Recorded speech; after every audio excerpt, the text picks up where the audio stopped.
For generations, hearts have turned toward the sacred city of Jerusalem, not merely for its historical significance, but because of the deep spiritual current that flows through its ancient streets.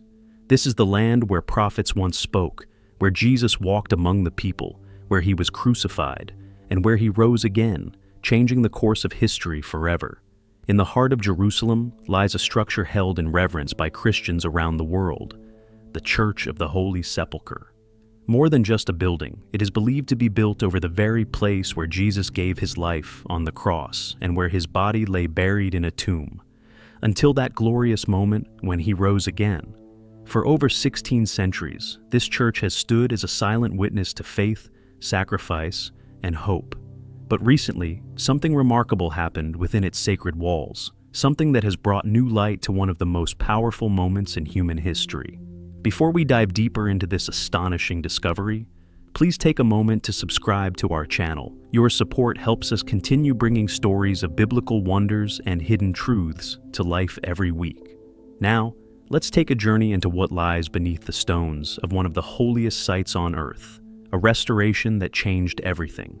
It all began with a restoration project, not unusual for a centuries-old church, but what was meant to be a careful and respectful renovation turned into something far greater.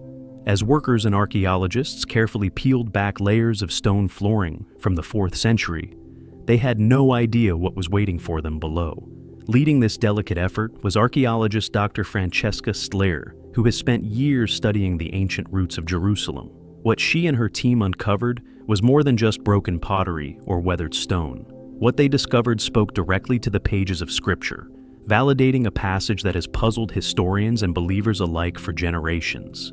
As the team dug deeper, they passed beyond the time of Constantine, beyond the era when this holy church was first built by order of Emperor Constantine, influenced by his mother, Helena's divine conviction that this was the place of Jesus' resurrection.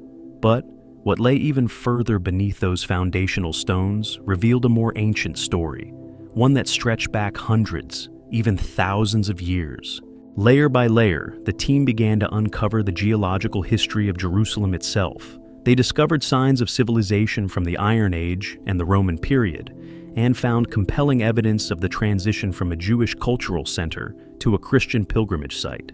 But it was one particular find that captivated the hearts and minds of everyone involved, and it ties directly to a verse in the Gospel of John. In John 19:41, the apostle gives us a subtle yet intriguing detail.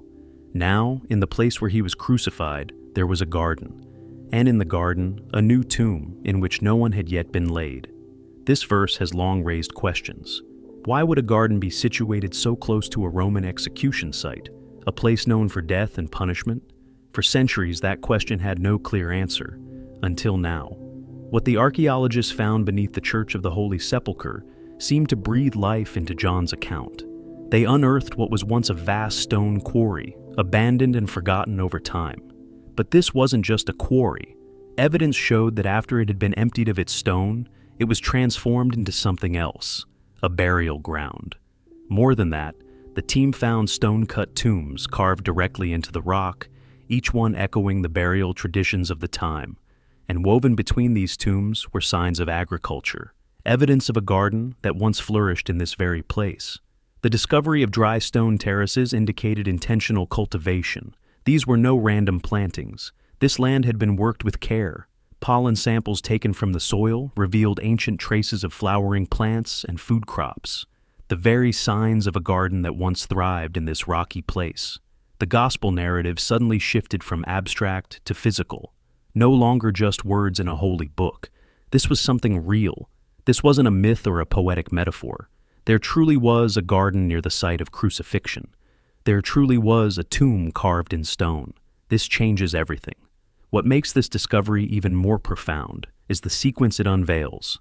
First, the site was used as a quarry, then abandoned. It became a burial area. Later, someone cultivated the ground, planting and tending to it, possibly using it as a garden. Then came the crucifixion of Jesus.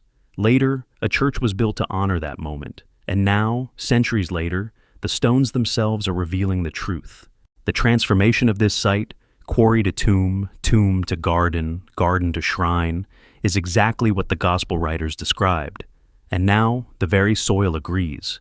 When Helena, the mother of Emperor Constantine, visited Jerusalem in the 4th century, she believed she was standing on holy ground.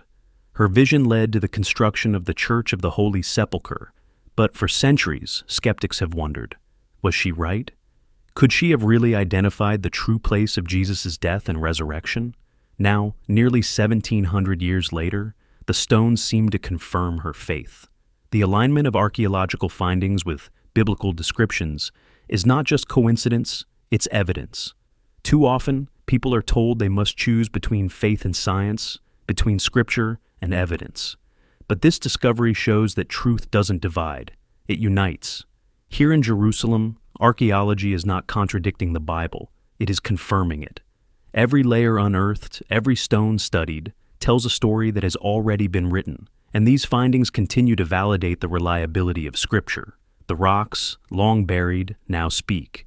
As Jesus once said, "If they keep quiet, the stones will cry out." Today, the stones are doing just that. They are testifying. They're revealing a story that the world has long known, but many have doubted. They are giving tangible form to the words of the apostles. The garden tomb, the crucifixion site, the place where death was conquered, all of it is being brought to light with each passing excavation. Paul the apostle once said, "If Christ has not been raised, your faith is futile." 1 Corinthians 15:17. But now, through both scripture and science, we are reminded that our faith is not in vain. We are not clinging to legends. We are walking on sacred ground, on historical truth, on the very evidence of the resurrection. The Church of the Holy Sepulchre is not merely a symbol of faith. It is a physical testimony of the events that shaped salvation history. Beneath its ancient floors lie whispers of a garden, echoes of a tomb, and the quiet voice of a resurrected king. This church is not just a destination for pilgrims. It is a living document of history, chiseled in stone and rooted in the soil of prophecy fulfilled. What the archaeologists found beneath the church is more than just an exciting discovery. It is a spiritual confirmation, a moment of divine alignment where history and heaven collide. And the most incredible part? The story isn't finished. Jerusalem still has more secrets to reveal, more layers to be unearthed, more evidence waiting in the dust.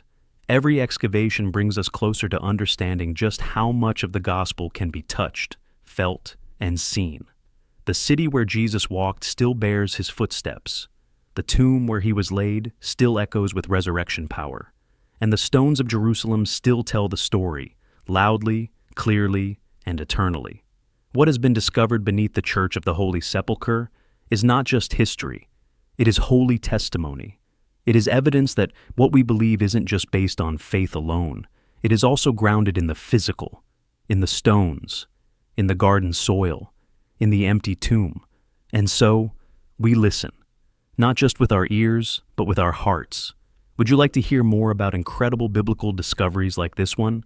Let us know in the comments, and don't forget, if you haven't already, please subscribe to our channel so we can continue to bring you more inspiring stories that link Scripture with stunning archaeological evidence. Because the story of Jesus isn't just real, it's alive.